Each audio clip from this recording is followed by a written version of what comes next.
Hi, my name is James Nielsen. This is for FTH202, my week 2 assignment, and today's date is February 22nd, 2025.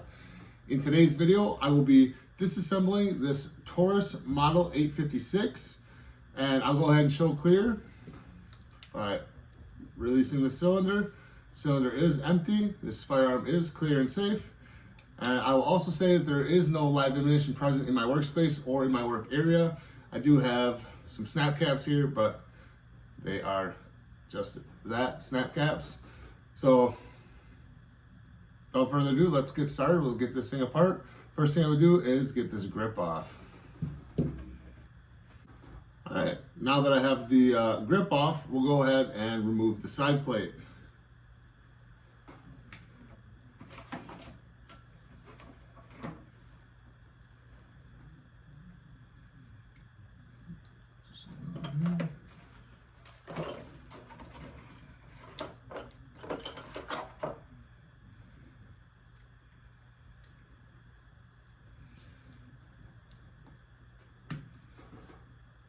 You always want to use the best fitting, proper size screwdriver for the job.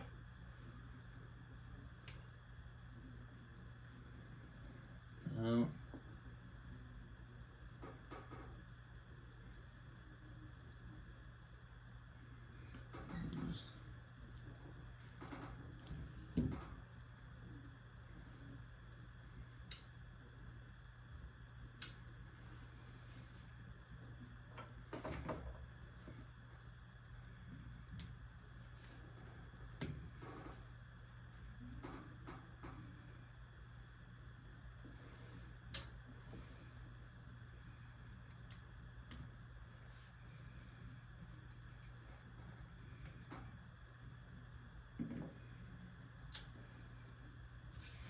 All right, then to get the side plate off, we're gonna go ahead and take our wooden handled hammer here, and we're just gonna kind of tap on the frame here, and this should just pop off. There it goes. So there's our side plate removed.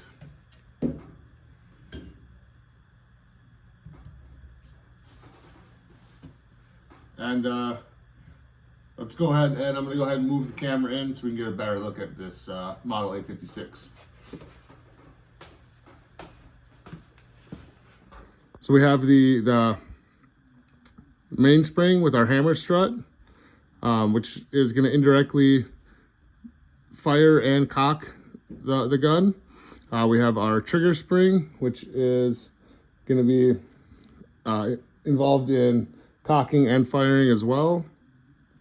We have our hand, which is going to be chambering, locking. As the hand rotates the cylinder, it's indirectly cocking. We have our hammer, which is going to be firing and cocking as well. Our double action sear, which is right down in here, is going to be for cocking. The cylinder is going to basically do a little bit of everything here. We got feeding, chambering, locking. As you pull the trigger, it's going to unlock as the cylinder stop disconnects from the cylinder. It's cocking. As you continue to pull the trigger,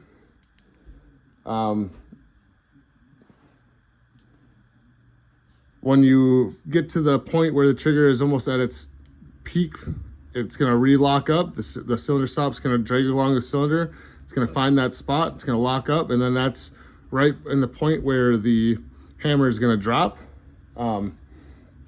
So, like I said, cylinder is going to be doing, and then locking, unlocking, basically feeding as if we were to open it up, we would manually feed it, and then as you pull the trigger, oops, I pulled it forward a little bit here.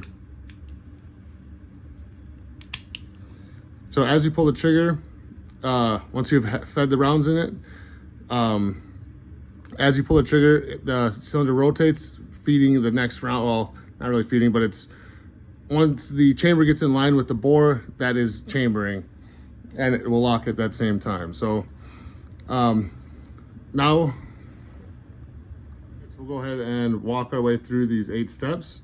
So we would, I don't want to lose this pin here. So say we've manually opened the cylinder, we've loaded up our 6 rounds. Now we're closed, so we have fed the revolver. Now right now it's locked, and as we pull the trigger, it's going to unlock. It's going to start to cock, and then the cylinder will rotate, and once that cylinder is in line with the bore, the cylinder stop will lock it back up, and then it will fire, and then we'll have our reset, and then basically you're back into the cocking, locking, all that again. And then for extraction and ejection, we would open up, oops, almost losing that pin there.